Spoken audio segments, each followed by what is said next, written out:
Meus queridos e amados irmãos, eu quero saudar a todos com a paz do Senhor. Vamos para mais uma aula da nossa escola bíblica. Hoje a lição de número 6, que tem por título O Avivamento no Ministério de Pedro. O texto áureo diz assim: Pedro, porém, pondo-se em pé com os 11, levantou a voz e disse-lhes: Varões judeus, e todos os que habitais em Jerusalém, seja-vos isto notório, e escutai as minhas palavras. Atos capítulo 2, versículo 14.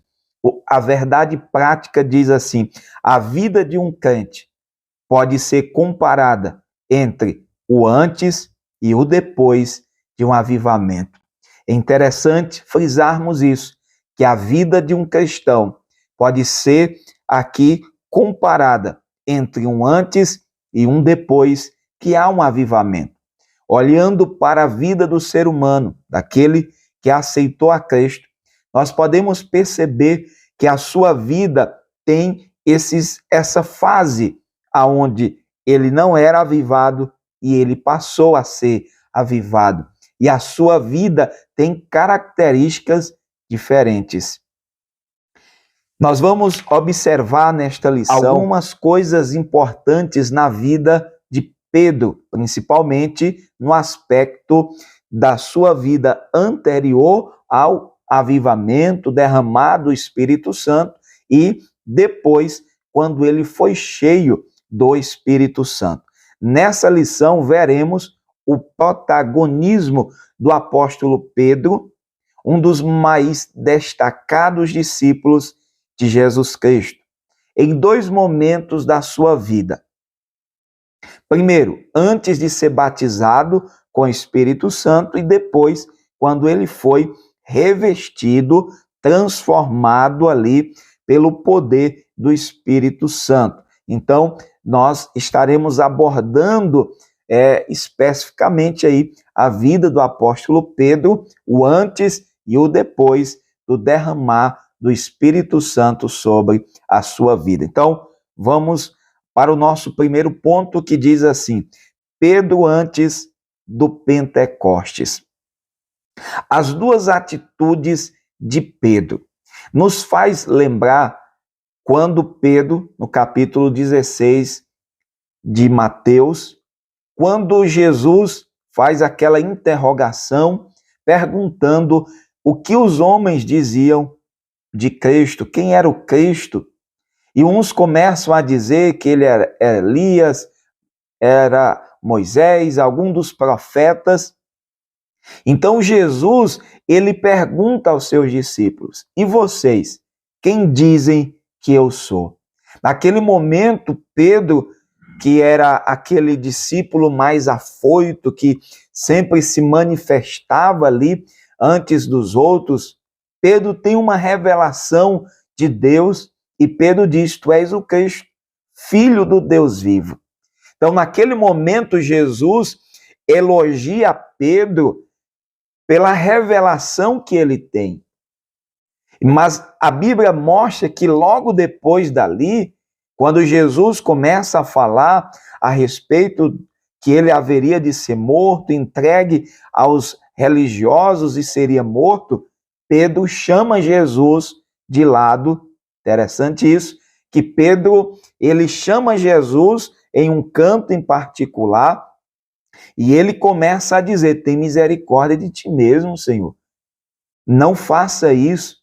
E Jesus, naquele momento, sabe que aquela palavra, ela não estava sendo direcionada apenas por Pedro, mas havia uma influência ali para tentar impedir Jesus de ir à cruz do Calvário, a ir ao Calvário, aonde ele cumpriria a sua missão de resgatar a humanidade. E nós sabemos que desde o princípio, Satanás sempre tentou impedir, barrar o cumprimento da missão redentora de Jesus. Porém, agora Jesus, que outrora tinha elogiado Pedro, o Senhor diz assim: para trás de mim, Satanás. Veja que na vida de Pedro há os seus altos e baixos. Ao momento em que Pedro, ele tem uma revelação divina, mas ao mesmo tempo, logo após, ele tem esse deslize. Isso mostra o lado humano do discípulo de Jesus. Os evangelhos mostram isso, o lado humano das pessoas, a necessidade do Salvador, a carência que o homem tem de Cristo. Então nós vemos aqui que Pedro, primeiro é elogiado, depois ele é repreendido por Jesus. Nós vemos outro momento também, quando Jesus, ele disse que todos abandonariam a Cristo. E Pedro, mais uma vez, afoito, Pedro diz assim: Senhor, todos podem te negar, todos podem te abandonar, mas eu vou contigo até a morte. Jesus diz para Pedro: olha, Pedro, antes que o galo cante, tu me negarás 3 vezes. Então, nós observamos que isso aconteceu de fato. Pedro, ele vem negar a Cristo. Por 3 vezes Pedro nega a Cristo. E é interessante observar que a primeira negação de Pedro é uma negação, vamos dizer assim, um pouco rasa, mas ao passo que a segunda pessoa questiona, dizendo que Pedro era um discípulo de Jesus, então ele já começa a se afobar, a jurar, dizer que não era. E na terceira vez, ele já começa a blasfemar, a maldizer, dizendo que não era um discípulo de Jesus. Sabe com isso? Que quanto mais, ou melhor, um pecado, ele chama outro. Um abismo chama outro abismo. Por isso que muitas pessoas, elas vão se afundando gradativamente, errando cada vez mais pior. Então nós vemos na vida de Pedro que antes dele ter esse encontro ali, o revestimento com o Espírito Santo, Pedro tem seus altos e baixos. Pedro é elogiado, mas ao mesmo tempo é repreendido. Pedro é aquele crente afoito, aquele crente que não mede as suas palavras, não pensa no que vai dizer e chega ao ponto de negar ao Senhor Jesus. Interessante assim frisarmos que o Evangelho, ele não esconde o lado humano, o lado nosso, dos nossos erros, dos nossos fracassos. O Evangelho vem revelando a nossa carência do Cristo. É tanto que nós vemos nos Evangelhos ele dizendo que veio buscar e salvar que se havia perdido. Mas nós também observamos agora, ponto 2, Pedro após o Pentecostes.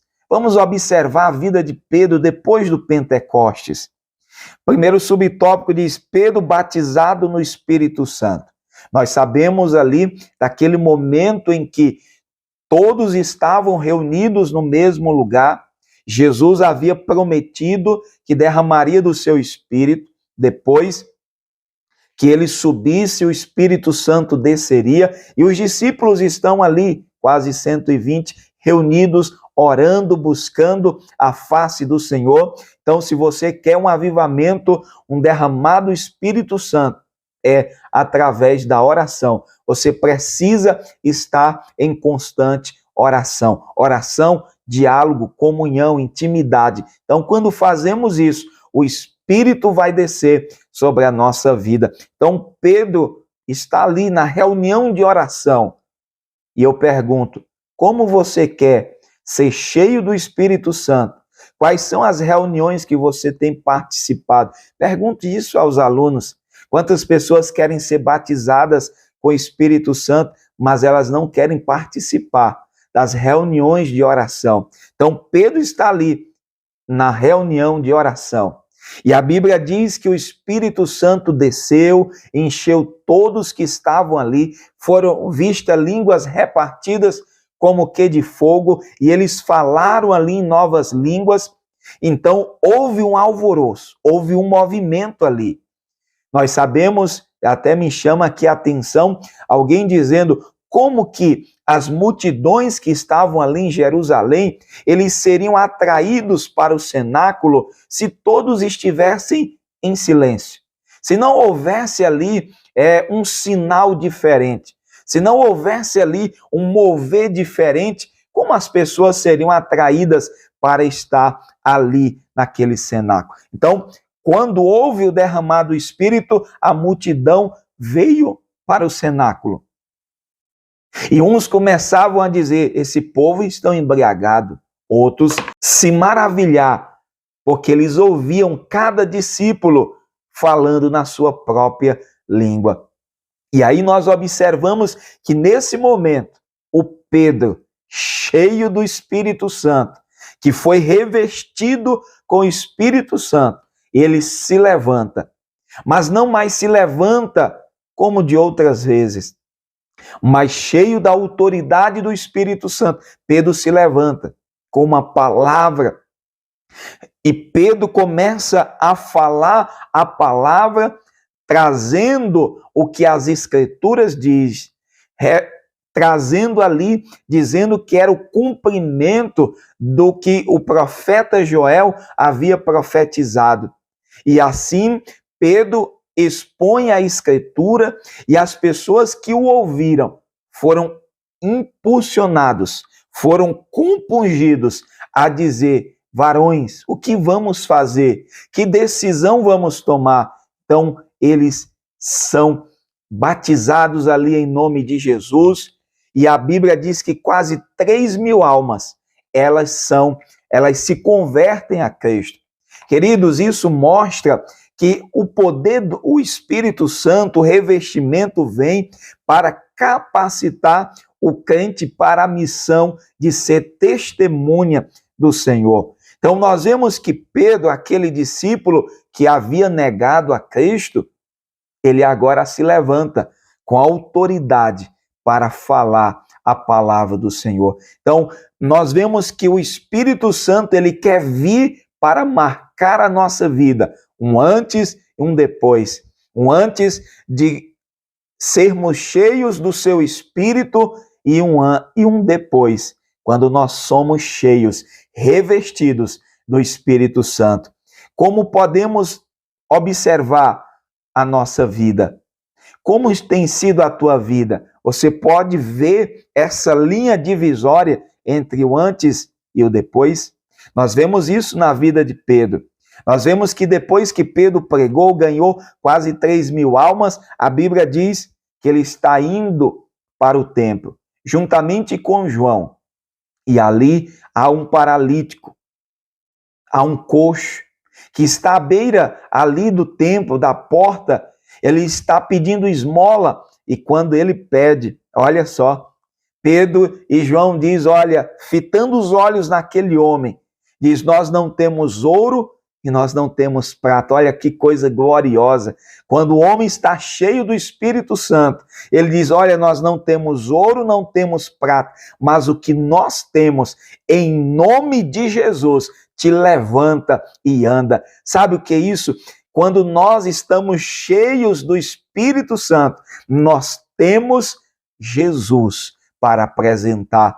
Olha, isso é interessante, que quando nós estamos cheios da presença do Espírito Santo, nós não temos nós para apresentar, nós não temos o que oferecer de nós mesmos, mas nós teremos Jesus. Então eu desconfio de alguém que é cheio do Espírito Santo, mas que não apresenta Jesus, mas ele se apresenta a ele mesmo. Então veja que Pedro primeiro prega, ganha quase 3.000 almas. Depois Pedro vai ali e ele opera aquele milagre. O Senhor usa Pedro e João para operar aquele milagre. Então, isso é que acontece. A vida daquele que era uma pessoa desequilibrada, podemos dizer assim, que não pensava, que era irrefriada nas suas atitudes, agora ele começa a ter uma postura diferente.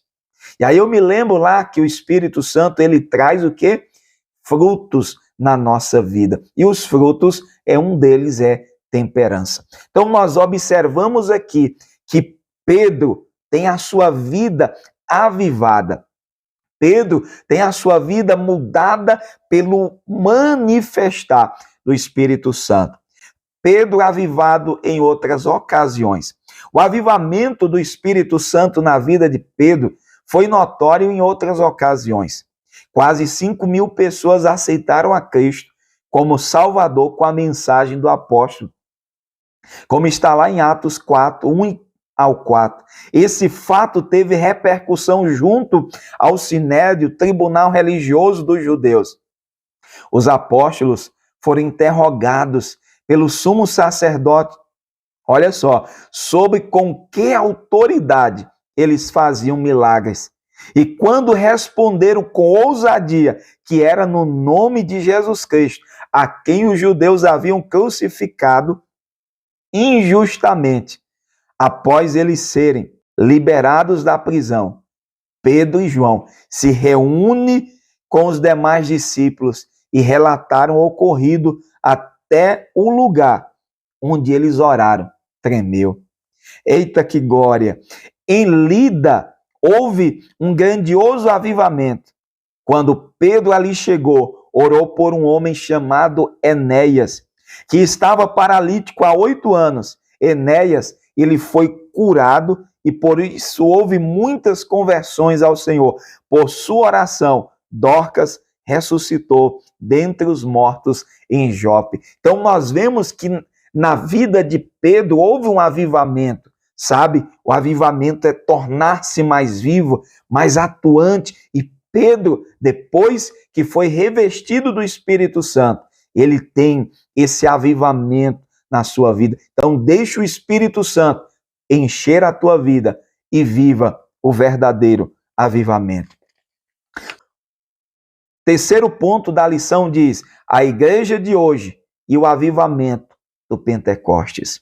A igreja atual e o Pentecostes. Nós sabemos que há uma necessidade da igreja atual viver o Pentecostes. O Senhor Jesus previu que antes da sua volta haveria uma grande falta de fé. Daí a reveladora pergunta: quando, porém, vier o Filho do Homem, achará fé sobre a terra? Num tempo como esse, a necessidade de um grande avivamento é imensa. Segundo a Bíblia, só pode haver um tempo de avivamento nos dias presentes se os crentes buscarem o derramamento do Espírito Santo, como no dia de Pentecostes. Queridos, é necessário que a igreja venha buscar esse verdadeiro avivamento.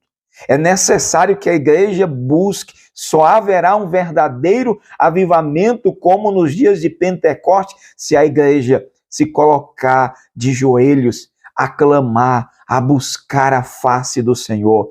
É interessante ouvindo o pastor, ele comentando também essas revistas, e ele diz algumas coisas que impedem o avivamento na igreja.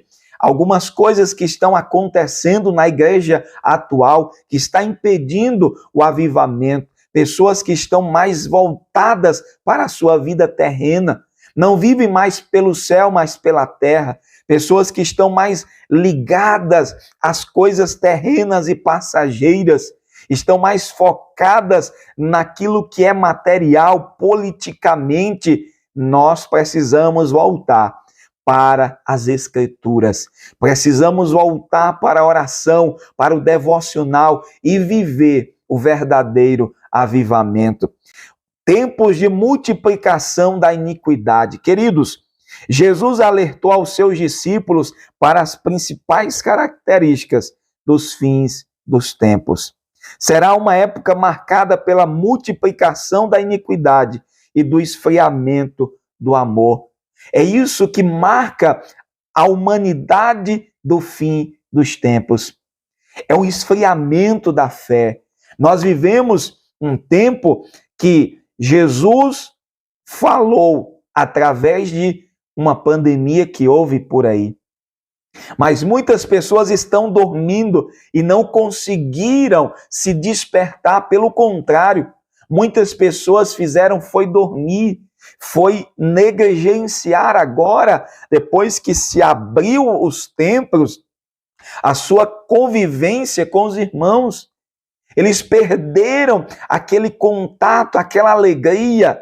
Então é tempo da igreja viver na busca do Espírito Santo, desse real avivamento. Nós não podemos deixar que esse tempo de esfriamento, de iniquidade, nós vemos que o pecado sempre aumentou.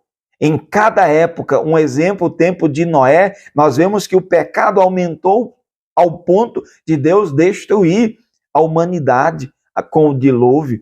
E tantos outros tempos que a iniquidade vai se proliferando, como também é nos nossos dias.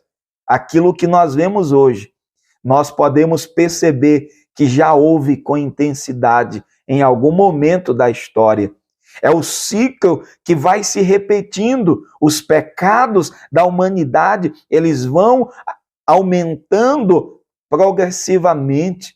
Então nós estamos vivendo tempos difíceis, mas que a igreja, ela não pode se justificar dizendo que não há o avivamento, porque o irmão A ou o irmão B não vive esse avivamento. O avivamento precisa ser vivido pessoalmente e depois nós vamos buscar de forma coletiva. Queridos, a igreja será arrebatada. A parábola das 10 virgens, mas especialmente as 5 prudentes, traz a imagem de uma igreja santa, consagrada a Deus, ungida pelo Espírito Santo. É uma virgem preparada para o noivo. É a igreja que subirá na ocasião do arrebatamento, como o apóstolo Pedro, que anelava pela vinda do Senhor de maneira avivada. Estejamos também avivados e preparados para ouvir o toque da trombeta por ocasião do arrebatamento da igreja. Só vai subir os crentes avivados. Sabe o que é avivado? É aquele que está vivo. Então quem está morto não vai ouvir o som da trombeta, é somente aqueles que estão avivados. Então se você não está avivado, se você não vive esse avivamento, é tempo de buscar este avivamento. Fale isso para a sua classe, que é tempo da igreja se despertar para buscar um verdadeiro avivamento. Então nós vemos na vida de Pedro um antes e um depois de um avivamento. Então podemos fazer esta análise, como tem sido a nossa vida. Ela tem sido dividida entre um antes e um depois? Ou ela é uma linha reta que não há divisão, continua sendo a mesma coisa?